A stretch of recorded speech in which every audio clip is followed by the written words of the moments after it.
హైదరాబాద్ సనత్ నగర్ లోని ఎస్బీఐ బ్యాంకులో ఖాతాదారుల డబ్బు మాయం చేసిన ఘటన వెలుగు చూసింది.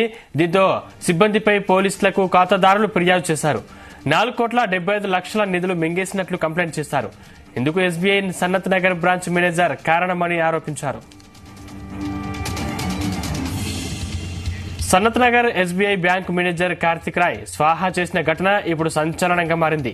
పలువురు ఖాతాదారులు ఇచ్చిన ఫిర్యాదు మేరకు పోలీసులు కేసు నమోదు చేసుకుని దర్యాప్తు చేస్తున్నారు. అయితే ఇందులో ఒక సాఫ్ట్వేర్ అమ్మాయి ఖాతాలోనే సుమారుగా 48 లక్షలు కాజేసినట్టు తెలుస్తోంది. బాధితురాలు సుమారు 6 నెలలుగా తమ డబ్బు గురించి అడుగుతున్నా ఇవ్వకపోవడంతో విసుగు చెంది సనత్ నగర్ పోలీసులకు ఫిర్యాదు చేసింది.